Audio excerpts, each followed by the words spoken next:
ஓம் நமோ பகவதே வாசுதேவாய. ஓம் நமோ பகவதே வாசுதேவாய. ஓம் நமோ பகவதே வாசுதேவாய.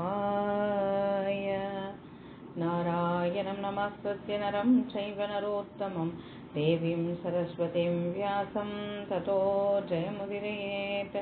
நஷ்டப்ராயேஷு அபத்ரேஷு நித்யம் பாகவத சேவையா பகவதி உத்தமஸ்லோகே பக்திர்பவதி நைஷ்டிகி.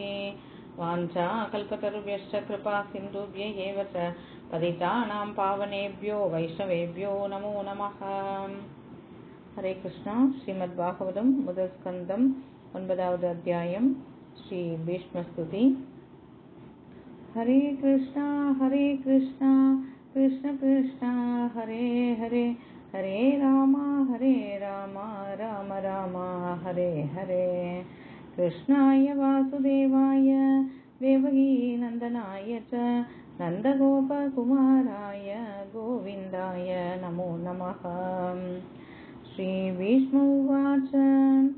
இதி மதிரூபகல்பிதா வித்ருஷ்ணா பகவதி சாத்வத புங்கவே விபூம்னி ஸ்வசுகம் உபகதே क्वचित् விஹர்த்தும் பிரக்ருதிமுபேயுஷி யத்பவ பிரவாஹः. பீஷ்மர் தர்மபுத்தருக்கு ராஜ தர்மம், வர்ணாசிரம தர்மம், ஸ்ரீ தர்மம், பாகவத தர்மம் என்று எல்லாவித தர்மங்களையும் கூறினார். அப்பொழுது உத்தராயண காலம் வந்தது. ஸ்வச்சந்த மிருத்யு என்ற வரத்தை தன் தந்தையான சந்தனு மகாராஜா கிட்டிருந்து பெற்றிருந்தார். இப்பொழுது உடலை விடக்கூடிய தருணம் வந்தது. பேச்சை நிறுத்தி கொண்டார். தன் பார்வையை எதிரில் நின்று கொண்டிருந்த கிருஷ்ணரின் மீது செலுத்தினார். தன் பிரார்த்தனையை தொடங்கினார். உடலை விடக்கூடிய தருணத்தில் மகா பக்தர்கள் பத்தாத்மா கரையேறனும் வைகுண்டம் அடையணும் என்று எண்ணத்துடன் உபதேசிப்பார்கள். ஸ்ரீ வைஷ்ணவ ஆச்சாரிய ஸ்ரீமத் ராமானுஜர் 6 வார்த்தைகளை கூறினார். ஸ்ரீல பிரபுபாதரும் உடலை விடும் தருவாயில் உபதேசம் செய்தார். 12 மகாஜனங்களில் ஒருவரான ஸ்ரீ பீஷ்மரும் உடலை விடும் தருவாயில் பகவானை ஸ்துதி செய்கிறார். அது எவ்வளவு முக்கியமானதாக இருக்கும் என்பதை நாம் ஆராய்ந்து பார்க்கலாம். தன்னுடைய முதல் பிரார்த்தனையில் பீஷ்மர், இதுவரை என்னுடைய விருப்பம், சிந்தனை, உணர்வு எல்லாம் வெவ்வேறு விஷயங்களிலே இருந்தது.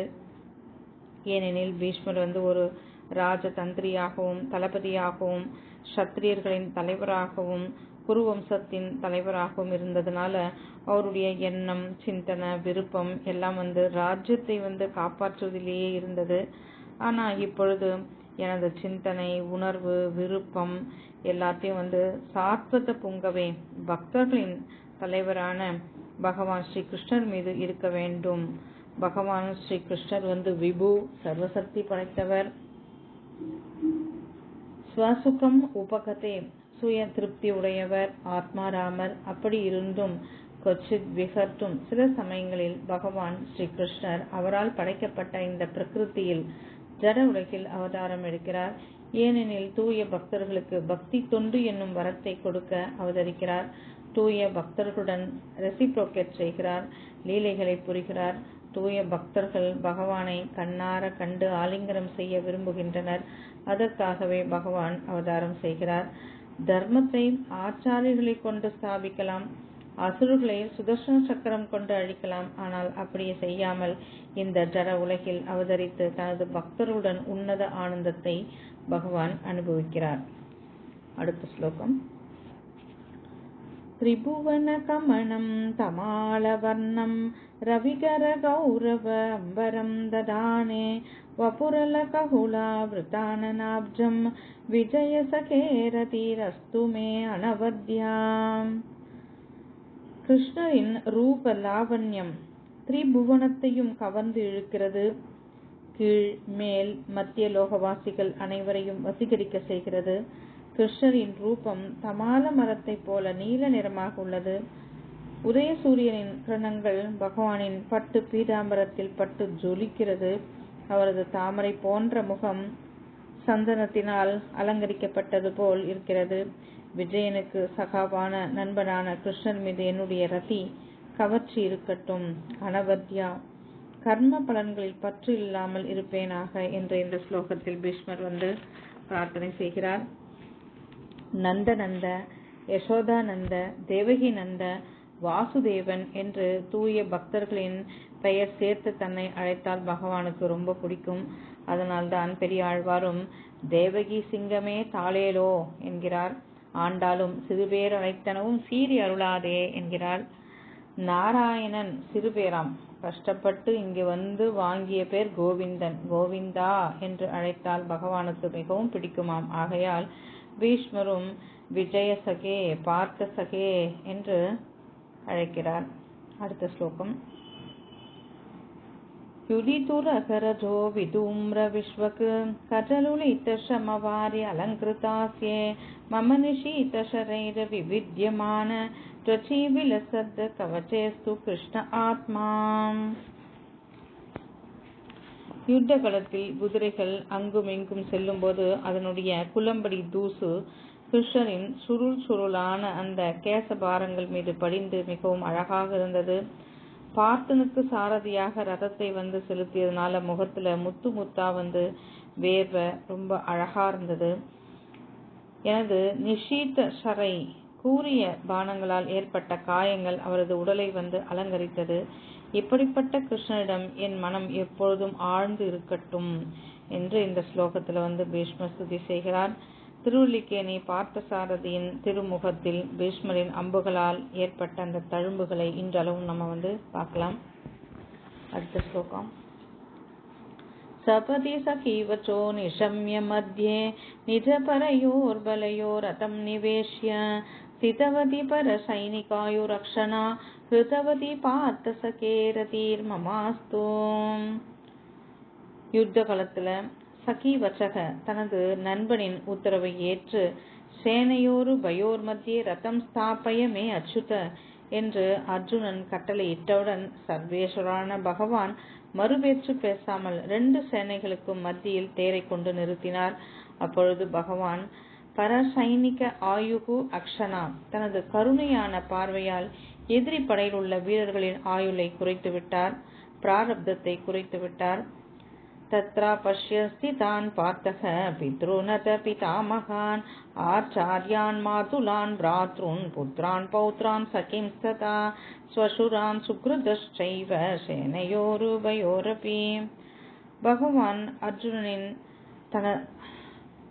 அர்ஜுனனிடம் தனது ஆட்காட்டி விரலை காட்டி காட்டி, ஹே பார்த்த, 2 சேனைகளுக்கு மத்தியில் நிற்கும் பெரியப்பா, சித்தப்பாக்களையும், தாத்தா, முப்பாட்டனர்களையும், குருமார்களையும், மாமன்களையும், சகோதரர்களையும், புத்திரர்களையும், பேரன்களையும், நண்பர்களையும், மாமனார்களையும், சுக்ருத்துகளையும் பார் அப்படின்னு இப்படி கையை நீட்டி நீட்டி காட்டி காட்டி அவர்களுடைய ஆயுளை குறைச்சிட்டார் என்று பீஷ்மர் இந்த ஸ்லோகத்துல சொல்றாரு. ஏன்னா அவர் தான் எதிரில் நின்று பார்த்துட்டே இருக்கிறாரு. அந்த கிருஷ்ணன் மீது என் மனம் நிலைச்சிருக்கட்டும் அப்படின்னு இந்த ஸ்லோகத்துல பிரார்த்தனை பண்றாரு. பகவான் பாரபட்சம் உடையவரா? அர்ஜுனுக்கு மட்டும் நன்மை செஞ்சுட்டு எதிரி படை வீரர்களோட ஆயுளை குறைச்சிட்டாரா அப்படின்னா இல்ல. பகவான் அவர்கள் மீது கருணை கொண்டே அவ்வாறு செய்தார். அவ்வீரர்களுக்கு வைகுண்டம் கொடுத்தார்.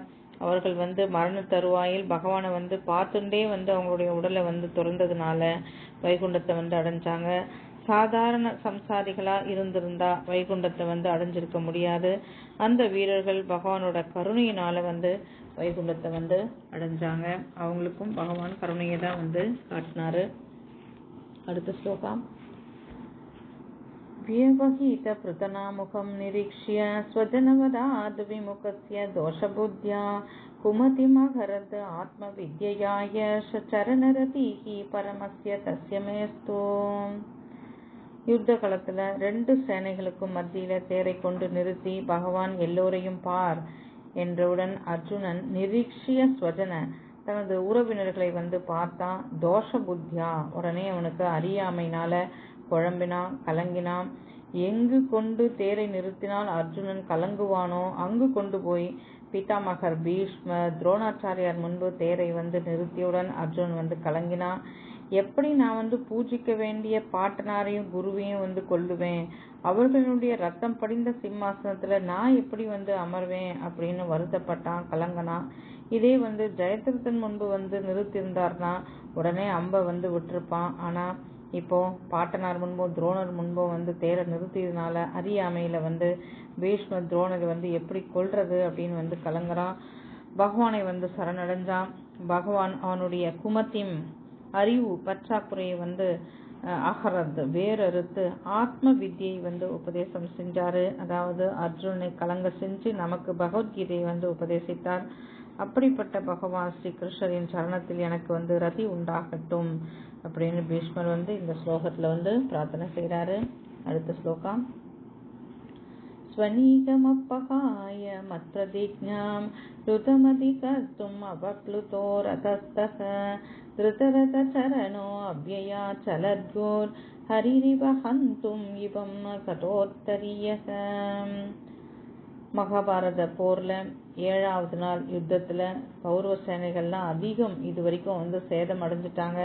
அதனால துரியோதனுக்கு வந்து கோபம் வந்துருச்சு. பீஷ்மரை வந்து திட்டுறான், நீங்க எங்க கூட தான் இருக்கீங்க, ஆனா பாண்டவர்கள் பக்கம்தான் வந்து இருக்கிற மாதிரி தெரியுது. அதனால்தான் நீங்க சிறந்த வில்லாளியா இருந்தும் கூட வந்து எங்க சேனையில இவ்வளோ பேர் வந்து மாண்டு போயிட்டாங்க அப்படின்னு வந்து பீஷ்மரை வந்து திட்டுறான். பீஷ்மர் உடனே கோபம் வந்துருச்சு, அவருக்கு பிரதிஜை செய்யறாரு, நாளைக்கு யுத்தத்துல வந்து பஞ்ச பாண்டவர்களை வந்து அழிச்சிடுவேன், ஆனா என்னுடைய எதிரில எந்த தடங்களும் வந்து இல்லாம இருக்கணும் அப்படின்னா நான் அழிப்பேன் அப்படின்னு வந்து பிரதிஜை பண்றாரு. மறுநாள் யுத்தத்துக்கு பீஷ்மர் வந்து கூடாரத்துல அம்புகள்லாம் வந்து அப்படி தீட்டின்னு இருக்கிறாரு. திரௌபதிக்கு வந்து இது தெரிஞ்சிருக்கு. பீஷ்மர் வந்து நாளைக்கு பஞ்ச பாண்டவர்களை வந்து வதை செய்ய போறாரு அப்படின்னு வந்து தெரிஞ்சுக்கிட்டு கிருஷ்ணா காப்பாத்து அப்படின்னு போய் கிருஷ்ணகிட்ட கேக்குறா. பீஷ்மர் சபதம் செஞ்சிருக்காரா அப்படின்னா இதுல இருந்து தப்பிக்கிறது ரொம்ப கஷ்டமாச்சே திரௌபதி. என்ன கிருஷ்ணா நீயே இப்படி வந்து சொல்ற, நான் இப்ப என்ன செய்யறதுனே தெரியலையே. சரி திரௌபதி ஒண்ணு செய், கூடாரத்துல வந்து ஒரு சாமியார் வந்திருக்கிறாரு, அவர்கிட்ட போய் 3 முறை வந்து வணங்கி தீர்க்க சுமங்கலி பவ அப்படிங்கிற ஆசீர்வாதத்தை அவர்கிட்ட வாங்கிக்கலாம் வா அப்படின்னு கூட்டிட்டு போறாரு. நடுராத்திரி திரௌபதியை வந்து அழைத்து கொண்டு அந்த கூடாரத்துக்கு வந்து போறாரு. பீஷ்மர் வந்து அம்புகளை வந்து தீட்டிட்டு இருக்கிறாரு. கொலுசு சத்தம் மட்டும் கேக்குது, திரும்பி பார்க்கல. அவரு வந்திருக்கிறது ஒரு பெண் அப்படின்னு தெரிஞ்சுக்கிட்டு கிருஷ்ணன் வந்து வெளியிலேயே வந்திருக்கிறாரு. 3 முறை வந்து காலில் வந்து திரௌபதி வந்து விழறா. திரௌபதி காலில் விழுந்த உடனே பீஷ்மர் வந்து தீர்க்க சுமங்கலி பவ அப்படின்றாரு. மறுபடியும் விழறா, தீர்க்க சுமங்கலி பவ அப்படின்னு வாழ்த்துறாரு. 3வது முறையா விழறா. ஏ பெண்ணே எத்தனை முறை விழுவா, இந்த பீஷ்மர் வந்து வாக்கு கொடுத்தா அது பொய்க்காது அப்படின்னு சொன்ன உடனே திரௌபதி பிதாமகரே அப்படின்னா பீஷ்மர் வந்து திரௌபதி நீயா, உன்னை இங்க வந்து யாரு கூட்டின்னு வந்தா அப்படின்னு எட்டி பாக்குறாரு.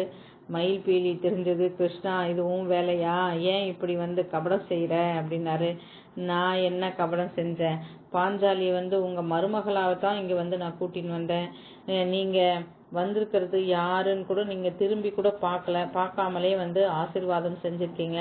இதுல என்னுடைய குற்றம் ஒண்ணுமே இல்லையே அப்படின்னு வந்து பகவான் சொல்றாரு. அப்படியா கிருஷ்ணா, நீ எப்படி வந்து என் வாக்கை வந்து பொய் ஆக்கினியோ அதே போல உனது வாக்கையும் நாளை வந்து நான் வந்து பொய் ஆக்குவேன் அப்படின்னு வந்து சபதம் செஞ்சாரு. அதாவது பகவான் வந்து யுத்தத்துல பாண்டவர்கள் கௌரவர்கள் இருவருக்குமே வந்து ஆயுதத்தை வந்து நான் ஏந்த மாட்டேன் அப்படின்னு வந்து யுத்தத்துக்கு முன்னாடியே வந்து வாக்கு கொடுத்திருந்தாரு. அதை வந்து நாளைக்கு நான் பொய் ஆக்குவேன் அப்படின்னு வந்து பீஷ்மர் வந்து சபதம் செய்யறாரு. மறுநாள் யுத்தத்துல பீஷ்மர் வந்து ஆக்ரோஷத்தோட வந்து பாண்டவர்கள் சேனைகளை வந்து அழிக்கிறாரு. அர்ஜுன் மீது அம்புகளை விட்டு வந்து தாக்குறாரு. அர்ஜுனுடைய உயிருக்கு ஒரு ஆபத்து அப்படின்னு உடனே ஸ்வநீக மம பகாய மத்பிரதிஜ்ஞா, தனது பிரதிஜை பொய்யானாலும் பரவாயில்ல, பீஷ்மருடைய வாக்கு தனது தூய பக்தரின் வாக்கு பொய் போகக்கூடாது அப்படிங்கிறதுக்காக ஆயுதத்தை வந்து கையில வந்து ஏந்துறாரு. தேர்ல இருந்து பூமி நடுங்கும்படி வந்து குதிச்சு ரத்த சரண தேருடைய அந்த சக்கரத்தை வந்து கையில எடுத்துக்கிட்டு ஹரி ஒரு சிங்கம் வந்து இமம் யானையை கொல்றதுக்காக ஓடுறது போல பகவானும் வந்து பீஷ்மரை கொல்றது போல தனது உத்திரியை வந்து கீழே விழுவது கூட தெரியாம கோபம் அப்படியே கொந்தளிக்க பீஷ்மரை தாக்க வந்து ஓடினாரு. உத்திரியை வந்து கீழே விழுந்ததுக்கு பல ரசானுபவங்களை வந்து ஆச்சாரியர்கள் வந்து சொல்றாங்க. உத்திரியம் வந்து கீழே போட்டதுக்கு வந்து நான் தேர்ல இல்லை அப்படின்னா கூட உத்திரியம் இருக்கு, யாரும் வந்து அர்ஜுனை வந்து தாக்க வரக்கூடாது அப்படிங்கிறதுக்காக உத்திரியத்தை வந்து நழுவ விட்டாராம். உத்திரியத்தை வந்து நழுவ விட்டதுக்கு இன்னொன்று, நான் வந்து என்னுடைய பிரதிஜையை கூட வந்து நான் தாண்டுவேன், ஆனால் பக்தனுடைய பிரதிஜையை வந்து காப்பாற்றுவேன் அப்படிங்கிறதுக்காக உத்திரியத்தை வந்து நழுவ விட்டாராம். இப்படி வந்து ரசானுபவங்களை வந்து சொல்றாங்க ஆச்சாரியாஸ். இப்படி பீஷ்மர் வந்து இந்த காட்சியை தான் வந்து காண ஆசைப்பட்டாரு, கண்டு ரசிச்சாரு. அப்படியே மண்டியிட்டு அமர்ந்து பகவான்கிட்ட வந்து சரணடைஞ்சாரு. யுத்த காலத்துல என்ன நடந்ததோ அதை அப்படியே பீஷ்மர் வந்து இங்க வர்ணிக்கிறாரு. மரண தருவாயில, உடலை விடக்கூடிய தருவாயில எல்லா பகவானுடைய லீலைகளை எல்லாமே வந்து நினைச்சு வந்து பாக்குறாரு. தனது பிரதிஜை போய் போனாலும் தனது பக்தரின் பிரதிஜையை பகவான் வந்து காப்பாற்றுகிறார். என்னே பகவானுடைய வாத்சல்யம் அப்படின்னு பீஷ்மர் வந்து அப்படியே ஆனந்த பாஷ்பமிட்டு சரணடைஞ்சாரு. அடுத்த ஸ்லோகம். ஷிதவிஷீகஹதோ விஷீர்ண தம்சக சதச பரிப்ளுத ஆததாயினோ மே பிரசபமபி சசார மத்வதார்த்தம் சபவது மே பகவான் கதீர முகுந்தக சபவது மே பகவான் கதீர் முகுந்தக. பகவான் முகுந்தனே எனது கதியாக இருக்க வேண்டும் என்று கூறிய அம்புகளால் ஏற்பட்ட காயங்களால் கோபம் அடைந்ததைப் போல போர்க்களத்தில் என்னை வந்து தாக்க முற்பட்டாரு. அவரது கேடயம் வந்து அப்படியே சிதறி போயிருந்துச்சு. மேலும் காயங்களால் அவரது உடல்ல ரத்தம் வந்து அப்படியே தோய்ந்து இருந்துச்சு. ஓர் எதிரியை போல செயல்படும் பக்தரால் பகவானை மகிழ்விக்க முடியும் என்பதை வந்து இந்த லீலையில நம்ம வந்து பார்க்கலாம். இந்த செயலின் பிரமிக்க வைக்கும் அம்சமும் அதுதான். பீஷ்மர் வந்து எதிரியாக மட்டும் இருந்தார் அப்படின்னு சொன்னா அவரை வந்து பகவான் கொன்னுட்டு இருப்பாரு. மாறா வந்து பீஷ்மரால் ஏற்பட்ட காயங்களுடன் பீஷ்மருடன் வந்து போயிருக்க மாட்டாரு. அர்ஜுன் வந்து பகவானை வந்து தடுத்தும் காதலன் காதலியை நோக்கி ஓடுவது போல பகவான் பீஷ்மரை நோக்கி ஓடினார். வெளிப்பார்வைக்கு வந்து பகவான் பீஷ்மரை வந்து கொல்ல போறார் அப்படின்னு தான் தெரியும். ஆனா அன்பினாலேயே வந்து பகவான் வந்து ஓடினாரு. அடுத்த ஸ்லோகம். நிஜ விஜயரத குடும்ப ஆத்ததோத்ரே திருதஹயரஷ்மினி தக்ஷியே க்ஷணீயே பகவதிரதிரஸ்து மே முமுஷோர் யமீக நிரீக்ஷய ஹதா கதாகஸ்வரூபம். பார்த்தனுக்கு சாரதியான பரமபுருஷ பகவான் ஸ்ரீ கிருஷ்ணர் மீது எனது ரதி நிலைத்து இருக்கட்டும். பார்த்த சாரதியாக பகவான் தனது வலது கரத்துல வந்து சாட்டையும் இடது கரத்துல வந்து கடிவாளத்தையும் பிடித்து கொண்டு அர்ஜுனின் ரதத்தை வந்து பாதுகாக்கிறதுலயே தனது முழு கவனத்தையும் செலுத்திய பார்த்த சாரதி மீது என்னுடைய மனம் வந்து ஒருமுகப்படுத்துறேன் அப்படின்னு வந்து சொல்றாரு. யுத்தத்துல இறந்தவர்கள் பார்த்த சாரதியை வந்து பார்த்து கொண்டே உடலை விட்டதுனால மரணத்துக்கு பின் அவர்கள் வந்து தன்னுடைய சுய உருவங்களை வந்து அடைஞ்சாங்க அப்படின்னு பீஷ்மர் வந்து இந்த ஸ்லோகத்துல சொல்றாரு. பீஷ்மர் வந்து எதிரி படையில இருந்ததுனால பார்த்த சாரதி ரூபத்தை வந்து ரொம்ப வந்து அனுபவிச்சுட்டு இருக்கிறாரு. அர்ஜுன் வந்து ரதியா இருக்கிறதுனால பீஷ்மர் அளவுக்கு வந்து பார்த்த சாரதி ரூபத்தை வந்து அனுபவிக்க முடியல. விஜயனுடைய ரதத்தை ஒரு குடும்பமாகவே இந்த 18 நாள் யுத்தத்துல வந்து ரொம்ப பகவான் வந்து பாதுகாத்தாரு. அடுத்த ஸ்லோகம்.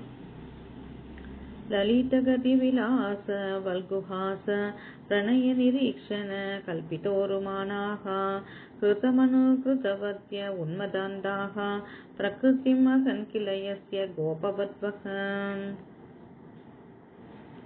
பகவான் ஸ்ரீ கிருஷ்ணர் பிரணய நிரீக்ஷண அன்பான ஒரு பார்வையாலும் வல்குஹாச இனிமையான சிரிப்பாலும் தனது லீலைகளாலும் கோபியர்களின் மனதை கவர்ந்த ஸ்ரீ கிருஷ்ணனிடம் என் மனம் வந்து நிலைச்சிருக்கட்டும் அப்படின்னு பிரார்த்தனை பண்றாரு. ராசலீலைக்கு பிறகு பகவான் மறைஞ்சிட்டாரு. பிறகு கோபியர்கள்லாம் வந்து கிருஷ்ணரின் லீலைகளை வந்து அனுகாரம் வந்து செய்யறாங்க. காளிங்க நர்த்தனம், கோவர்தன உத்தாரணம், பூதனாவதம் போன்ற லீலைகளை வந்து நடிச்சு பார்த்துக்கிறாங்க. ஒரு கோபி வந்து கிருஷ்ணனாகவும் பிற கோபிகள்லாம் வந்து காளிங்கனாகவும் வந்து நடிப்பாங்க. கிருஷ்ணனாக நடிக்கும் கோபி வந்து காளிங்கனாக நடிக்கும் கோபிகள் மீது வந்து நடனம் ஆடுவாங்க. ஒரு கோபி பூத்தனையாகவும் மற்றொரு கோபி கிருஷ்ணனாகவும் வந்து நடிப்பான். ஒரு கோபி கிருஷ்ணனாக கோவர்தனகிரி வந்து தூக்குவான். இப்படியா வந்து கிருஷ்ணனுடைய பிரிவு துயரை வந்து போக்கிக் கொள்வார்கள். இதை பீஷ்மர் வந்து நினைச்சு பார்க்கிறாரு. பீஷ்மர் இறக்கும் தருவாயில, உடலை விடக்கூடிய அந்த தருவாயில உயர்ந்த பக்தி செய்யும் கோபியர்களின் கருணையை பெறுவதற்காக நினைவு கூறுகிறார். தூய பக்தர்களை புகழ்வதால் பகவான் திருப்தி அடைகிறார். கோபியர்கள் பகவானுக்கு நிகரற்ற அன்பு தொண்டு செய்யும் வாய்ப்பை வந்து பெற்றிருந்தாங்க. அதனால பீஷ்மர் வந்து கோபியர்களை வந்து நினைச்சு பார்க்கிறாரு. அவர்களுடைய கருணையை பெற வந்து விரும்புகிறார். அடுத்த ஸ்லோகம். முனிகணன்று பவர்ய சங்குலே அந்தக சதசி யுதிஷ்டிர ராஜசூயேஷாம் அர்கணம் உபபேத ஈக்ஷணியோ மம திருஷி கோச்சர ஏஷ ஆவிராத்மா. மகாபாரத யுத்தத்திற்கு முன் தர்மபுத்திரால் நடத்தப்பட்ட ராஜசூய யாகத்திற்கு முனிகணங்களும் நிருபவர்ய சத்திரியர்களும் பிராமணர்களும் அழைக்கப்பட்டிருந்தாங்க. அந்த சிறந்த கூட்டத்துல பகவான் ஸ்ரீ கிருஷ்ணருக்கு முதல் மரியாதை வந்து வழங்கப்பட்டது. அந்த சமயத்துல நானும் வந்து அங்க இருந்தேன். மேலும் என் மனதை வந்து பகவானிடம் பதிப்பதற்காக இந்த சம்பவங்களை எல்லாம் நான் வந்து நினைச்சு பார்க்கிறேன் அப்படின்னு பீஷ்மர் வந்து இந்த ஸ்லோகத்துல வந்து பிரார்த்தனை செய்யறாரு. பகவானின் நாம ரூப குண லீலைகளை நினைக்கிறது தான் உண்மையான தியானம். பகவத்கீதையிலையும் பகவான் வந்து ஜென்ம கர்ம ச மே திவ்யம் ஏவம் யோ வேதி தத்வதஹ த்யக்த்வா தேகம் புனர்ஜென்ம நைதி மாமேதி சோர்ஜுன. எவன் ஒருவன் நான் பிறந்தேனோ லீலைகளை செய்தேன் என்றும் தத்துவ ரீதியாக உணர்கிறானோ அவன் வந்து உடலை விட்ட பிறகு புனர்ஜென்மா மற்றொரு உடலை வந்து எடுக்கிறதில்ல, மாறா வந்து என்னையே வந்து அடைஞ்சிடுறான் அப்படின்னு பகவான் சொல்றாரு. அதனால பீஷ்மரும் வந்து மரண தருவாயில பிரயாண காலத்துல பகவானுடைய லீலைகளையே வந்து ஸ்மரிக்கிறாரு, நினைச்சு வந்து பாக்குறாரு. அடுத்த ஸ்லோகம்.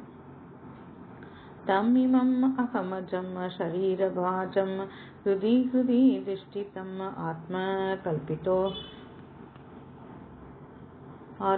கல்பிதானாம் பிரதீதృశம் இவ நைகதார்க்கமேகம் சமதிகதோஸ்மி விதூத பேதமோகம்.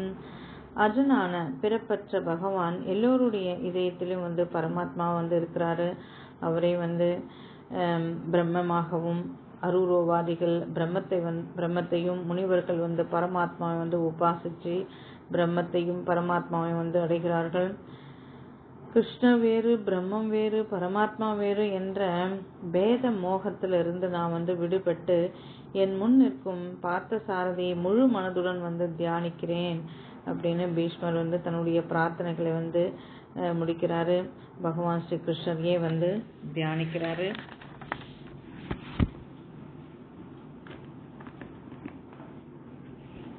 அடுத்து 43வது ஸ்லோகம்.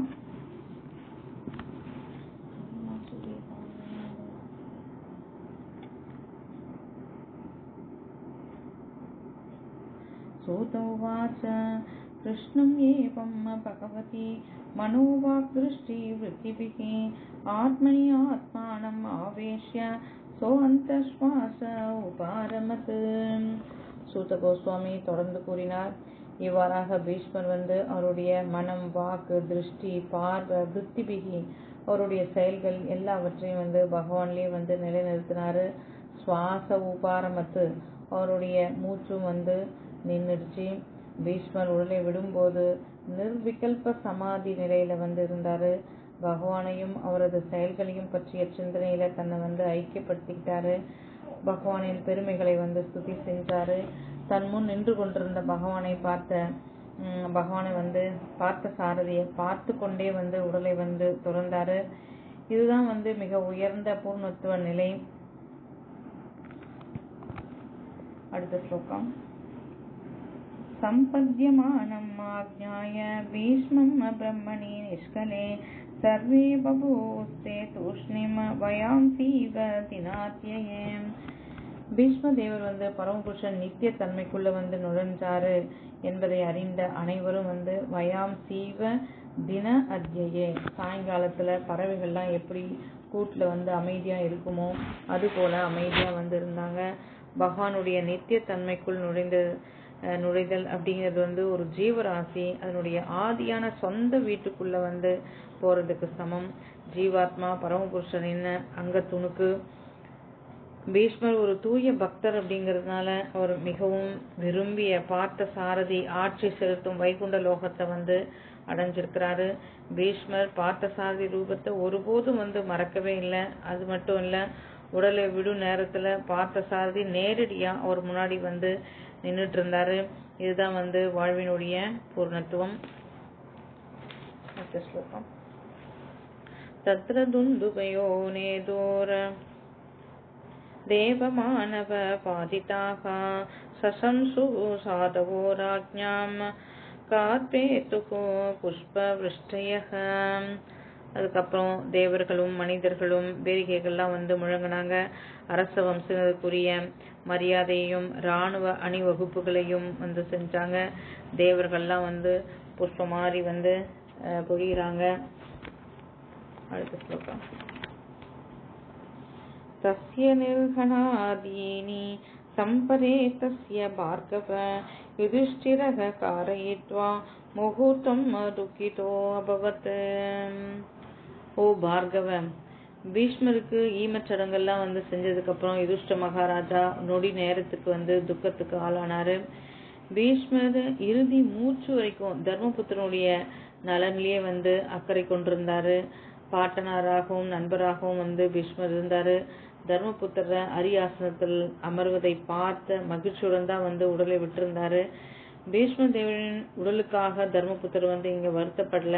மாறா வந்து ஒரு மகாத்மாவின் தூய பக்தரின் பிரிவுக்காக யுதிஷ்ட மகாராஜா ஒரு நொடி பொழுது வந்து வருத்தப்பட்டாரு. அடுத்த ஸ்லோகம். துஷ்டூரமுனையோ திருஷ்டாக கிருஷ்ணம் தத் குக்ய நாமபிஹி ததஸ்தே கிருஷ்ண ஹிருதயாக ஸ்வாஷ்டமான பிரயயோ புனக. மாமுனிவர்கள் அனைவரும் பகுந்து பகவான் ஸ்ரீ கிருஷ்ணரை வந்து வேத மந்திரங்களால் போற்றி புகழ்ந்தாங்க. பகவானை வந்து தங்களின் இதயங்கள்ல வந்து சுமந்துகிட்டு சுவாசமான பிரயயோ புனக அவங்க ஆசிரமத்துக்கு வந்து திரும்பி போனாங்க. பகவான் இதயத்தில் பக்தர்கள் எப்பொழுதும் வந்து இருக்காங்க. அது போலவே பக்தர்களுடைய இதயத்திலும் பகவான் எப்பொழுதும் வந்து இருக்கிறாரு. இதுதான் வந்து பகவானுக்கும் பக்தனுக்கும் இடையே உள்ள ஒரு இனிய உறவு. பக்தர்கள் பகவானிடம் உள்ள தூய அன்பினால பக்தினாலையும் தங்களுக்குள் எப்பொழுதும் வந்து பகவான் இருப்பதை வந்து உணர்கிறார்கள். இதையே ஆழ்வாரும் வந்து உள்ளுவார் உள்ளத்துள்ளான் அப்படின்னு வந்து சொல்றாரு. சாதாரண ஒரு ஜீவராசிகள் கர்ம விளைவுகளால வந்து ஆளப்படுறாங்க. ஆனா பக்தர்களின் வாழ்வில் பகவான் எப்பொழுதும் அக்கறை கொண்டிருக்கிறாரு. பக்தர்களை வந்து நேரடியா வந்து பாதுகாக்கிறாரு. பகவானும் பக்தர்களின் பாதுகாப்புலயே வந்து இருக்கிறாரு. அடுத்த ஸ்லோகம். ததோ யுதிஷ்டிரோ கத்வா சக கிருஷ்ணோ கதாக்வயம் பிதரம் சாந்த்வயாமாஸ காந்தாரிம் ச தபஸ்வினிம். அதுக்கப்புறம் தர்மபுத்திரர் வந்து கிருஷ்ணரால வந்து தொடரப்பட்டு அஸ்னாபுரத்தை வந்து எல்லாரும் அடைஞ்சாங்க. அங்க வந்து பெரியப்பா பெரியம்மா காந்தாரிக்கும் வந்து ஆறுதல் வந்து சொல்றாங்க. ஏன்னா அவங்க 100 பிள்ளைகளை வந்து இழந்துட்டு நிக்கிறாங்க. அதனால தபஸ்வினியான காந்தாரிக்கும் பெரியப்பா திருதராஷ்டிரக்கும் வந்து ஆறுதல் வந்து சொல்றாங்க. கடைசி ஸ்லோகம். பித்ரா சானுமதோ ராஜ்ஞா வாசுதேவானுமோதிதக சகார ராஜ்யம் தர்மேன பித்ரு பைதாமகம் விபூஹோ. பெரியப்பா திருதராஷ்டிரன் அனுமதியோட கிருஷ்ணனுடைய கட்டளைகளை வந்து பின்பற்றி தர்மப்படி வந்து அரசாட்சி செஞ்சாரு தர்மபுத்திரரு. மக்களை வந்து புருஷார்த்தமான தர்ம அர்த்த காம மோக்ஷ பாதையில வந்து யுதிஷ்ட மகாராஜா வழி நடத்தினாரு அப்படின்னு சொல்லி சூத கோஸ்வாமி இந்த அத்தியாயத்தை வந்து பூர்த்தி செய்யறாரு. ஹரே கிருஷ்ணா. ஹரே கிருஷ்ணா. ஸ்ரீமத் பாகவதம் கி ஜாய். ஜகத்குரு ஸ்ரீல பிரபுபாத் की जय. गुरु परंपरा की जय. गौर निताय की जय. हरि हरि बोल.